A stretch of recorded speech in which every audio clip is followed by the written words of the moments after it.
Hello! In this video we are going to look at the idea of contradiction in concept, contradiction in will, and Kant's views on perfect and imperfect duties. And finally we'll look at the three formulations of the categorical imperative in the light of everything that I've discussed about Kant in the last three videos. Before we get going, let's just summarize what Kantian ethics is all about. So, Kant believes in the deontological approach, that is the duty-based approach. And he bases his entire moral philosophy on what is known as the categorical imperative, which is only will those maxims that you would also will become universal laws. In other words, asking yourself the question, what if everyone did that? Right? So if you've got something that you're thinking of doing, then it is your job, Kant believes, to ask the question, what if everyone did that? And then using reason to establish what would happen as a result. All right? Now it's very, very important that you understand that Kant is focusing heavily on intentions. Consequences, he thinks, are secondary. Indeed, he often comes across as thinking that they don't matter at all. All right. So one's duties, one's moral duties, can be worked out using reason alone. And Kant distinguishes between reason and what he calls inclinations or emotions, and he thinks that emotions should play no part in moral decision making. All right. So that's the very, very sort of basic idea behind Kant's moral philosophy. If you want more on the distinction between categorical and hypothetical imperatives, moral maxims, the goodwill, and so on, please refer to my other two videos on Kant. So this video is going to assume some prior knowledge of that in its discussion. So, as I say, this video we're going to be looking at contradiction in concept, contradiction in will, and perfect and imperfect duties before summarising the whole thing in relation to three formulations of Kant's categorical imperative. There are two main forms of contradiction according to Kant. The first, as I've mentioned, is contradiction in concept, and the second is contradiction in will. We have seen contradiction in concept already, actually, implicitly in the other two videos when we looked at examples about breaking promises. And Kant says that one of the ways in which one can establish what the right thing to do is to examine whether or not what one does might contradict concept. So, for example, if I think to myself, well, I think I'm going to break a promise because I want to do something that I wouldn't be able to do if I kept my promise. You ask yourself the question, what if everyone did that? And you would see that if everyone broke promises, then the concept of a promise would itself collapse because there'd be no point in making a promise, right? If everyone was going to break promises, there'd be the concept of a promise would become redundant. And that is known as contradiction in concept. Right?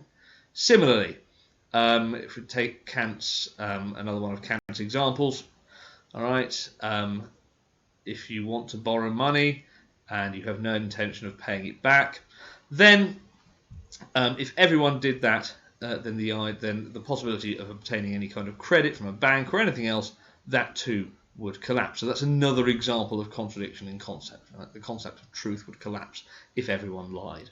All right. Now the second is contradiction in will.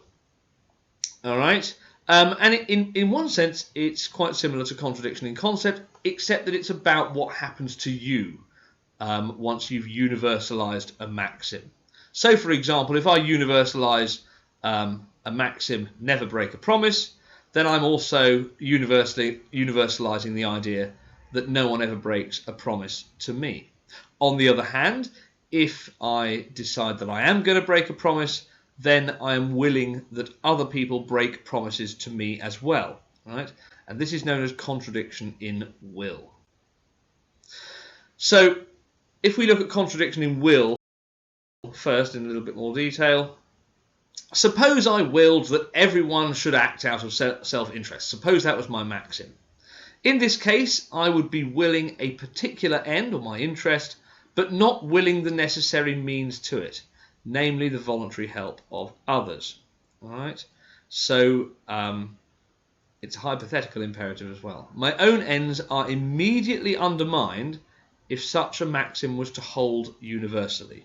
All right? So if I was acting out of self-interest, right? If I thought, I'm going to act out of self-interest here, then I'm automatically willing that everyone else acts out of self-interest, and I have to think about what would happen if that were the case. And of course, if that were the case, then I would be willing everyone to act out of self-interest and act selfishly. All right. So my own ends are immediately undermined if such a maxim was to hold universally. Right. Here's another example from the groundwork. Suppose I will that I should not help another in need when I'm able to, perhaps because I can't be bothered. If this was willed as a universal law, that is, if everyone abided by such a maxim, then it would follow that the means to achieve many of my ambitions in life would collapse. All right? So if I never put myself out to help others, then I'm basically willing that no one would put themselves out to help me. And as a result, I'm actually undermining my own ability to do what I want. All right, so I'm undermining my own autonomy, if you like. Okay, so in this particular example, my ambitions would collapse because so much of what I want to do relies either directly or indirectly on the help of others. Now, if a maxim fails either or both the contradiction in concept or contradiction in will, then these are maxims that it is our moral duty not to do. Right? Carrying them out would be morally wrong. Right? And this kind of negative approach nonetheless gives rise to some positive outcomes. It encourages us to mutually help each other, not only in the moral sphere, but also with aspects of our lives that have no moral dimensions at all. Right? So, right action comes out of ensuring that one doesn't contradict concept and one doesn't contradict will. And this, of course, is heavily related to personal autonomy. But before we get there, one of the questions that we need to answer is, where does Kant get so much as the idea that each of us is fundamentally autonomous, capable of acting without the help of others, right? on our own autonomy, on our own individuality.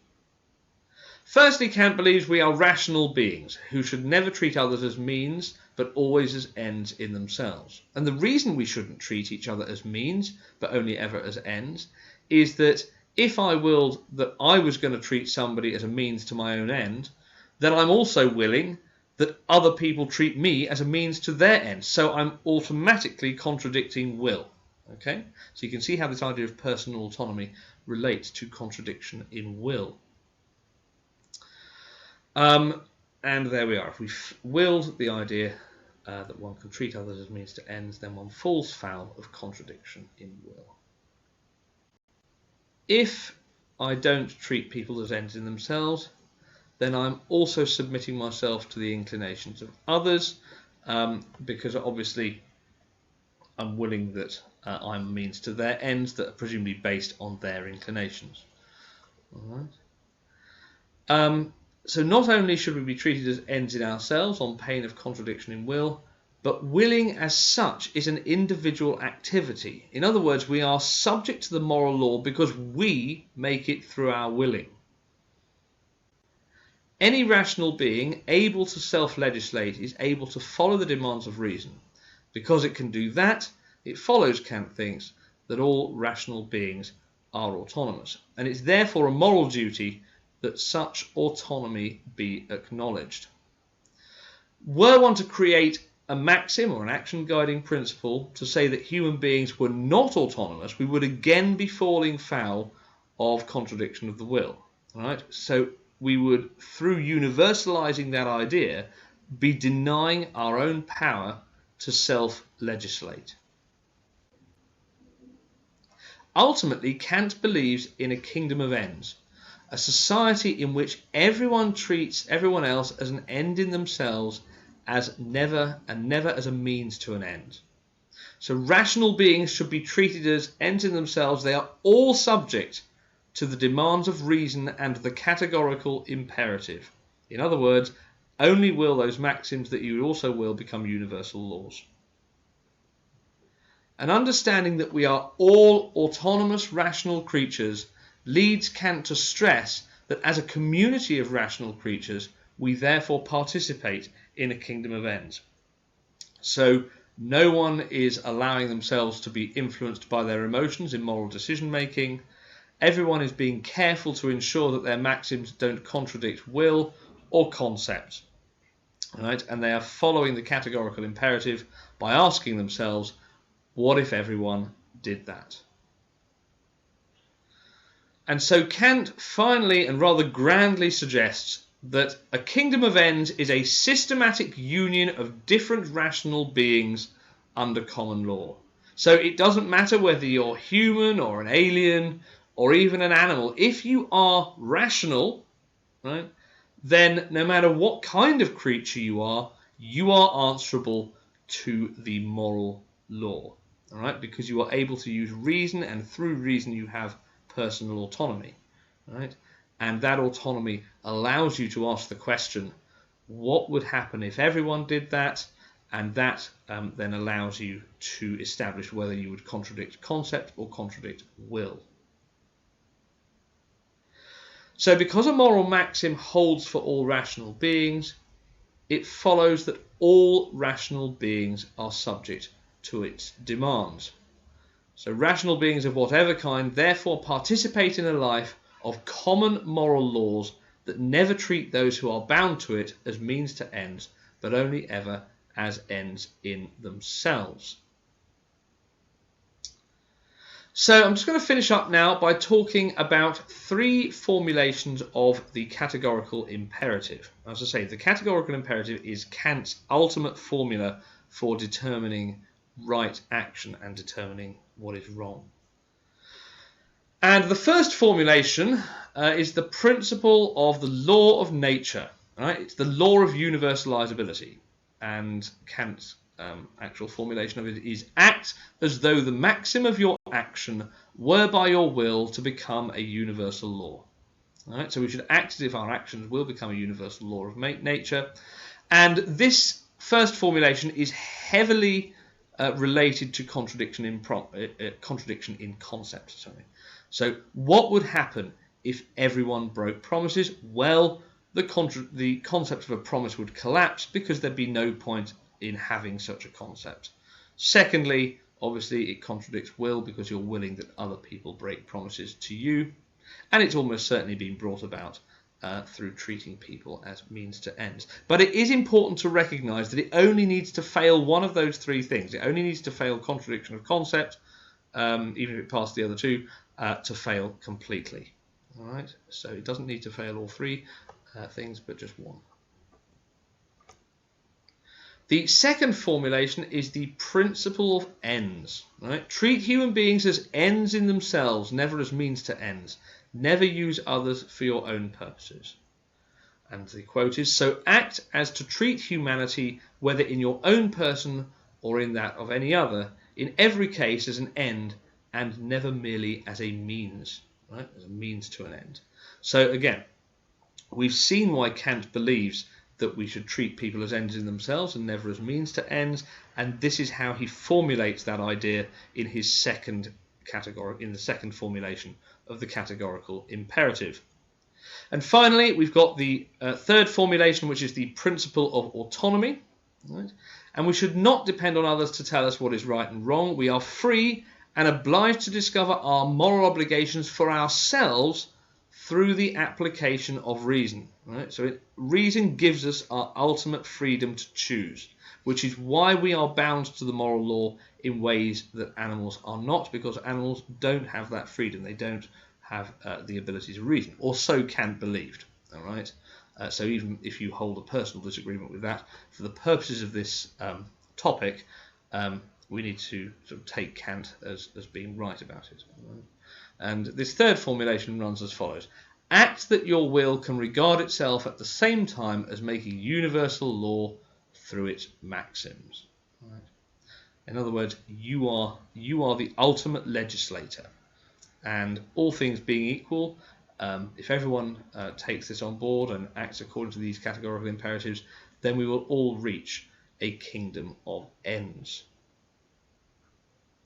So let's finally look at perfect and imperfect duties. Now this comes about because although Kant's theory is remarkably sort of consistent, it's highly logical, highly consistent, it does throw up a few questions.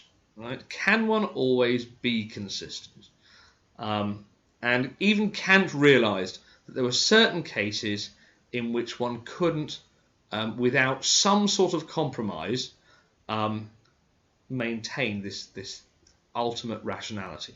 All right? So he distinguishes between imperfect and perfect duties in an attempt to kind of allow for that within his system.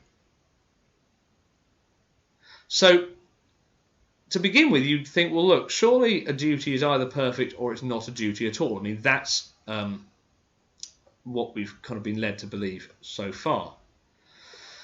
But let's look at the example that Kant gives. Suppose that a talented man is not disposed to make the most of his talents because he's just doing fine as he is, content to enjoy an easy life with all its pleasures. Is this kind of maxim universalizable or morally permissible? Well, if he runs his maxim of I'm doing fine and enjoying life and have no need to maximize my talents through the categorical imperative, he can see, hopefully, that a universalized version could be conceived of without contradiction. We could all actually live like that, right? But it can't be practically reasoned, it can't be willed, because to neglect one's talents might perhaps be consistent with the maintenance of humanity as an end in itself, but would not be consistent with the advancement of this end, right? So it wouldn't be consistent with the development of rationality. So, yes, I can say, well, I'm doing fine and I'm enjoying life and I have no need to maximize my talents. And that can actually be run through the categorical imperative without contradiction. It can be universalized without contradiction. We could, in principle, all live like that. But Kant objects and says if everyone neglected their talents, right, it wouldn't be consistent with the advancement of rationality. So basically, although it doesn't really fail the categorical imperative as such, over the longer term, it does inhibit our ability to become more rational. And of course, it's based on inclinations, right? It's based on this sort of idea, oh, I'm having a nice time, I don't need to do anything else, right? So it is essentially based not in reason, but on one's inclinations. So put another way, even though we as collective humanity might not need our talents right now, we may very well need them in the future for all kinds of purposes, and in that sense, we might be treating our future generations as means to our own ends, which of course itself could be seen as something that failed the categorical imperative. Although again there's a question mark there because of course future generations don't exist yet, so it's very difficult to treat things that don't exist as means to end. But there could still be a case made there, I think. Right. Nevertheless, Kant still believes that it's up to an individual to choose how they maximize their talents, right? So I might choose to maximize one talent at the expense of all the rest, and so become brilliant at this one thing. Or I might choose to maximize several of my talents, if I'm lucky enough to have them, with the result perhaps I'm not quite so brilliant at any of them, but I've still maximized them to the best of my ability. Now this is a personal choice, right? It is up to the individual as to how they do this, and we can understand such duties as imperfect because they do have an element of inclination involved. It's down to the person's preference, and preference is not answerable to reason. It's basically an emotion. It's an inclination. So it is imperfect because that maximization of talents, whether one prefers to maximize one or many, is a matter of personal preference. All right? So summing up this idea, Kant argues that we cannot will a neglect of our talents, but how we choose to develop the talents that we've got is very much up to us. Right? And so it's an imperfect duty because it doesn't quite find itself answerable entirely to reason. There is an element of personal preference in there as well. But nevertheless, Kant still argues, slightly suspectly, I think, that we still need to develop our talents in one way or another. All right. So we need to develop our talents. That's our duty according to Kant. How we do so is up to us. That's an imperfect duty. So now let's look at a few objections to Kant. Well, firstly, there are many cultures in the world and there are many differing moral systems, and it's hard to conceive of them ever agreeing. So is that enough to say either that Kant is wrong to conceive of morality as he does, or that human beings are so enslaved by their emotions that there is no possibility of them ever attaining their duties from reason? Well, either way, it looks like the idea that Kant's theory is very, very neat, it's highly consistent, it shows you what you should do theoretically, but from a practical point of view, it really is sort of out there, it's impractical. Utilitarians may object to Kant and say, well, look, suppose I say it's wrong to kill. It seems we can rationalize a moral truth by saying, suppose everyone killed. Then, of course, obviously that contradicts will, because I'm willing that I would be killed too. It takes away people's personal autonomy. And, of course, even if it just did one of those things, such a maxim would fail. All right? But suppose that unless I kill the person on the London Underground with a dirty bomb strapped to his jacket, thousands of people will die, some slowly and horribly. Can I justify the moral duty that I should not kill if, by not killing one person, thousands more will die? Now, it seems that Kant thinks I can justify that as a moral duty because he's, remember, not that concerned with consequences. There are some things that it is wrong to do, full stop, and killing is one of them if you run that through the categorical imperative. Now, it would seem to most people pretty unacceptable to suggest that if you had that opportunity to save thousands of lives, but you didn't, on the grounds that you think it's wrong to kill anybody at all, that actually Kant's theory leaves something to be desired. Killing the one person is the means to preventing thousands of deaths, and that's the end. The utilitarian objection is that the deontological approach is problematic because it disregards consequences in assessing moral worth. Now, this, of course, doesn't mean that utilitarianism is right, but it does seem to be enough to provide a substantial objection to the Kantian deontological approach.